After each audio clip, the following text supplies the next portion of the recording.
Welcome to the Cowbell Kingdom Road Reaction post-game show where the Sacramento Kings fall again.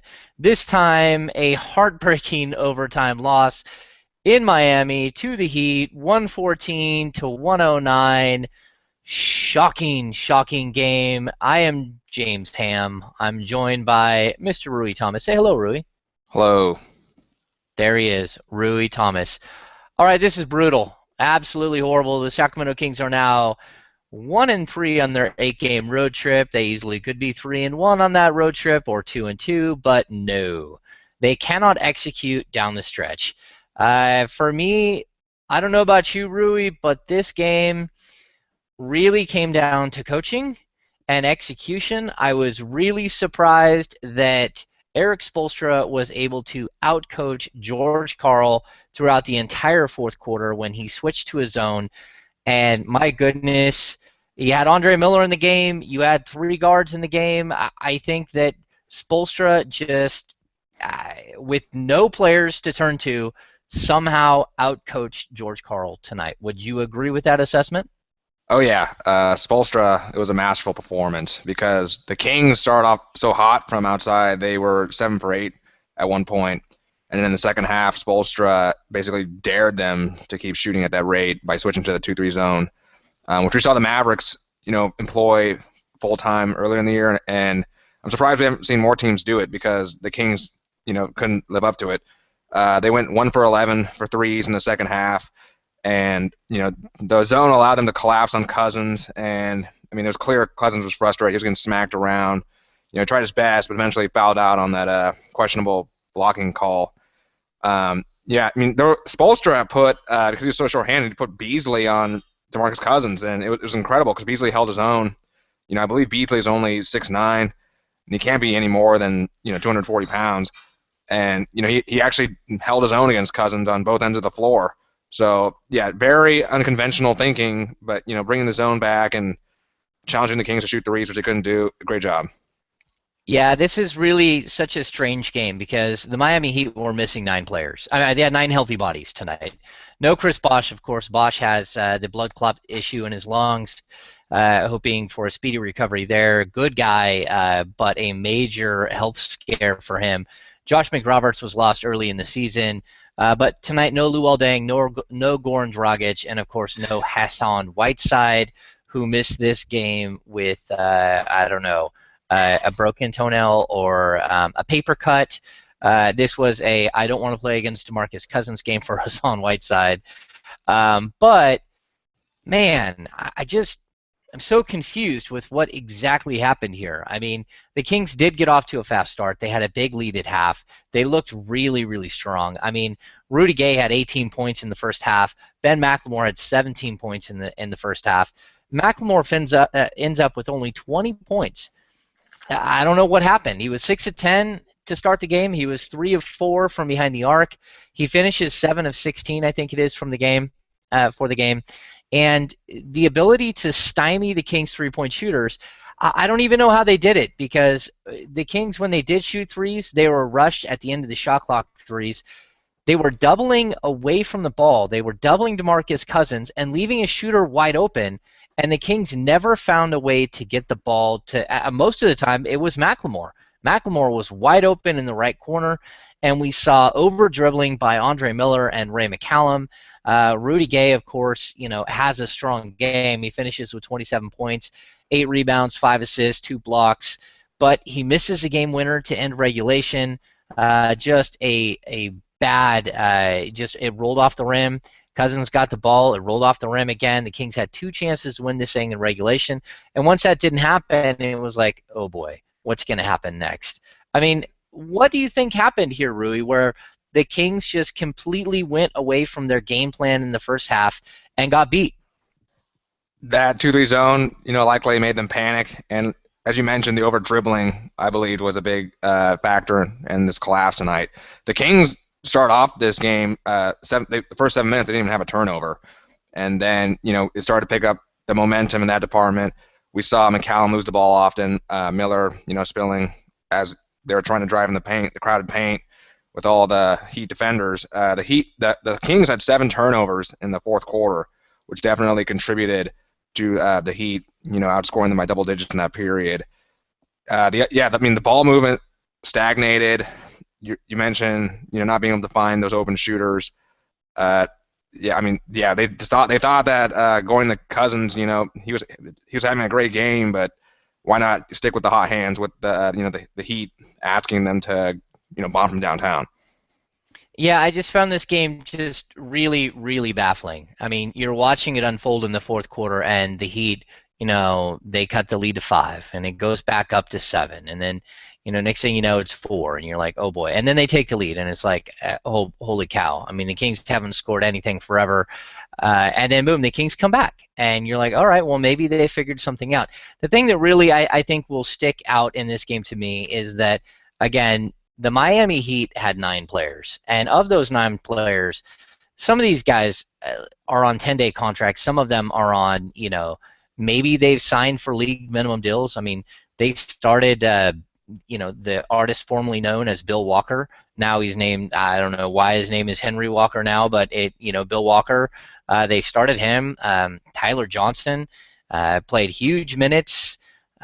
You got Michael Beasley, who is on a 10-day contract. He's played 6 games in a 10-day contract, which is kind of strange. But, he's a talented player just who's never had his head screwed on right. And he came up big for them tonight. This is a game where, for some reason, you let another team, a team that was wounded and had one real solid NBA basketball player in Dwayne Wade, you let that team dictate the entire game. And I just don't understand it. They had no one to go to in the post. Why not just try to beat them down in the post? Why not have Jason Thompson setting screens? Why not try screen away? Why not try to free up somebody away from the ball? I don't know. It's just like, the zone, you played against the zone in like 6th grade basketball. If you can't figure out how to break a zone now, I mean, you have a 38, almost 39-year-old point guard who doesn't know how to break the zone. I'm just absolutely flabbergasted by what happened here. I mean, all right, so let's get to a couple of the finer nuances of this game. Again, a good overall statistical game for Rudy Gay. 27, 8, and 5, 2 blocks. DeMarcus Cousins, his 37th double-double of the season. He had a very ineffective first half, but he finishes with 27 and 17, 3 assists. He did turn the ball over 5 times. But a lot of that was like his teammates force-feeding him in the post and then him being double and triple-teamed already. I mean, they had him double-teamed, and they were still trying, Rudy Gay, trying to force the ball into a guy who's double-teamed. It's like there's only 5 players on the court for the other team. That means that if 2 of them are guarding one guy, then somebody else is open somewhere. And so just shocking. Derek Williams scored 10 points off the bench. I don't think we saw enough Derek Williams tonight, which I'm shocked to hear myself say that. That's not something I usually say. But Derek Williams scored 10, and the bench scored barely more than that. I think they finished with, 17 points off the bench. Not a great night for the bench again. Ray McCallum played serious minutes. 9 points, 5 assists, 7 rebounds. I'll say this about Ray McCallum. He has got to get better as a three-point shooter. And there's just no ifs, and or buts about it. They have found him for open threes all season long, and he has not been able to knock down the easy one. Tonight he goes 1 of 2, but again, you remember the ones that he misses more than you remember the ones that he makes, and he's got to figure that out. So, okay, the Kings bench scored 22 points tonight. They got 7 points and 8 assists out of Andre Miller, but he played 30 minutes tonight. Just an oddball game. Would you agree with that assessment, an oddball game tonight, Rui? Almost definitely. You talk about the Kings bench. The Heat bench scored 59 points tonight. They were outscoring the Miami starters for most of the game. You talk about this Miami team that is desperately trying to find bodies, to suit up, and guys like Tyler Johnson. You talk about Bill or Henry Walker and Michael Beasley, who back from China to put on a show. The Kings. I think it's a fact at this point. They play down to their opponent, and when you have a guy like Spoelstra who can get these guys fired up to go against these, the Kings, and the Kings, I don't know what they're doing, loafing through this 8-game road trip, now 1-3. they can only just look in the mirror and shake their heads and get ready. 2 days from now. Yeah, isn't it such a bummer? They actually had a chance to go to 2-2 on the trip tonight and totally repair this trip. I mean, 2-2 with 2 winnable games left out of the 4. I think you would have taken that, 2 or even maybe 3. And now you're looking ahead, and it's like, man, we got Atlanta coming up. We got some tough games. All right, so let's get to our 3 keys to the game. The first was center stage. The battle of the big man. Hassan Whiteside has been like I don't know, what is he like? A unicorn, a Pegasus? I mean, he's like some mythical beast that's flown in from nowhere to be absolutely incredible. I mean, I looked at his per 36 numbers tonight, and it's something like, I don't know, it's something like 19 points, 16 rebounds, and 4.5 blocks, or something ludicrous like that. Anyway, he's averaging a double-double for the Miami Heat. He's been absolutely spectacular. I mean, as of right now, I think he's got to be in the lead for the NBA's most improved player, but he takes a game off, and I don't really know what exactly. I mean, they said did he have some sort of ankle issue? But still, you figured he would have played against his old team. But last time these two teams matched up, I think Hassan lasted like 5 minutes before Cousins just completely got him out of the game and in foul trouble and a non-factor. So what do you have for us on center stage tonight, Rui? It was a no-show. I mean, yeah, you talk about that last game when the Heat beat the Kings in Sacramento. Whiteside practically didn't play in the first half because of constant foul trouble. He finished with 15. In 15 minutes, he had 4 points and 1 rebound, which is, pretty pathetic for a 7'2" center like him. But he was listed. He was a late addition to the injury report with a sore ankle, and then he was a game time scratch. It would have been great to see him and Cousins go at it because this is something we've been anticipating since Whiteside made his return to the NBA. But I guess we'll have to wait till next year. Wait, I've got to correct you here because there's a good story that goes with it. A Hassan Whiteside story. These are always the best. Hassan Whiteside stories are my favorite. So Hassan Whiteside actually measured in at the combines at 6'11 3/4, and that was with shoes. And the reason why he didn't measure in at 7 foot is because he decided to wear flip-flops to the measurement, not 1.5-inch lifters like everyone else does.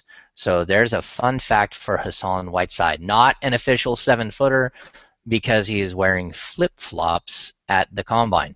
All right, let's get to our second key to the night, anemic offense. Why don't you go ahead and take this one and run with it, Mr. Rui Thomas? It's hard to have an anemic offense when you play the Kings because the Kings are gonna, give you the buffet. They're gonna let you score at will, at least on the perimeter. The Heat. I mean, we saw Tyler Johnson, have an outstanding game tonight, 24 points, big 3 at the end of the game to ice this, and then we saw Dwayne Wade take over in overtime. Dwayne Wade only had 14 points through the first 3 quarters, and he scores 10 in overtime, makes some really tough jumpers to finish with 28 points. The Heat didn't have many bodies, but they made really outstanding plays, moved the ball better than the Kings did. I don't know. You shouldn't let Tyler Johnson score 24 points against you, no matter what. Ever. No, I think Tyler Johnson's actually a pretty decent little ball player. I think he's a guy who's been overlooked, and every once in a while you find a diamond in the rough. I find it really strange that the Miami Heat, like Eric Spoelstra and Pat Riley, they're like star miners at this point. They just keep finding diamonds in the rough. You're like, how is it that you keep finding the guys that work out? And I'm not quite sure what the answer is to that, but man, they have really found success with the unrestricted free agent, sometimes undrafted, sometimes second-round pick who's bounced around in China and everywhere else. So he's done really well with. They have done really well with the additions of Tyler Johnson, of Hassan Whiteside, and even you can even say Michael Beasley tonight. So, all right, let's get to our third key: back-to-back Blues. It doesn't matter whether the Kings are playing back-to-back or not. In my opinion, they can't win 2 games in a row. It doesn't matter if they're back-to-back or not. This team has struggled to string anything together. That's why you look at the end of the season where they have all these cupcakes on the schedule, and you're like, okay, they could pick up 6 or 7 wins. Boom, boom, boom, boom. And then you think, wait a sec, this team plays down to its competition, always. And number two, they just can't get anything going consistently. No momentum. They are the anti-momentum team. They get the stone pushed halfway up the hill, and then it rolls over and crushes them every time. There is no momentum building. All right, so let's get you on the back-to-back Blues. What do you got for me, Rui? So I believe the Kings haven't won 2 games in a row, and that's not even a back-to-back since Michael Malone was head coach. And they fall to 5-9. They fall to 5-9 on the season on the second half of back-to-back. I don't think energy was really an issue tonight because the Kings played really physically, and they were willing to run. But yeah, you talk about how they're like incapable of building momentum. It's a mental hurdle that this team has struggled with for years, and whether Andre Miller or Reggie Evans or any other veterans are here, it's something that DeMarcus Cousins and the rest of the youngsters have to, eventually learn. All right, let's get to our MVPs of the night. I am going not with Dwayne Wade, who dropped in 10 points in the overtime, but I am going with Mr. Tyler Johnson because, my goodness, I thought he was spectacular. He finishes with 24 points, 6 assists, 6 rebounds, 7 of 12 shooting, 3 of 5 from downtown. He did turn the ball over 4 times, but he also had a block shot and he had a steal, and he played 44 minutes. And the other thing that I remember is Tyler Johnson hitting the wide open 3-ball that really iced this game in the overtime session. So while Dwayne Wade had the big 10 points, to me it was more Tyler Johnson and his timely shooting in the overtime session that won this game, and his timely play all game long that helped the Miami Heat pull this one out. Who do you got, Rui? I'm going to go with Michael Beasley. He's in his 3rd stint with the Heat. I think the last player to have 3 stints with the team was Al Harrington with the Pacers. Having to cover DeMarcus Cousins, Beasley really is a combo forward, and he was tasked with, manning the middle of the 2-3 zone. Incredible defensive effort by him tonight, and he got Cousins off the dribble a few times tonight as well. Stellar, 18 points, 7 rebounds, 2 steals, a block, only 1 turnover. He fouls out, but I don't think that he could have asked for any more from him. Yeah, you're right. He also had a very fine game, and I think overall the Heat got contributions from a lot of guys. They had a couple of guys. Well, I mean they only had 9, so they got contributions from just about everybody who played tonight. Definitely a gutsy performance by the Miami Heat. All right, we have got a game coming up on Monday. The Kings they go to play Game 5 of this season-long 8-game road trip. Again, they are 1-3 so far on the road trip. They are 21-40 on the season. Easily could have been 22-39 after tonight's game. I actually had to rewrite my entire entry into the road recap. Sort of the quick recap of the night. I had to rewrite everything, because that's this team. You just never know what you're going to get from one quarter to the next, from 1 minute to the next, from one zone defense to the next. So we will be back on Monday. Rui, do you have any final thoughts for this evening? The Kings are going to run the heck out of Florida, get over to Georgia and take on, the toughest team in the Hawks. So we'll see how that goes. The toughest team in the Eastern Conference, the Atlanta Hawks, who are very good. What do they have, like 4 All-Stars or something like that? Yeah, they're a very good ball club, and the Kings have their hands full because this is a team that does not match up well against the Kings. We got a lot of 3-point shooting. We got a lot of beating you down in the post. Very, very quick guard play. Should be an interesting matchup against the Atlanta Hawks on Monday night. So that's going to do it for this edition of the Cowbell Kingdom Road Reaction post-game show. Say goodnight, Rui. Good night. I am James Ham. That was Rui Thomas. We will see you soon. Thanks for tuning in. And another loss for the Sacramento Kings.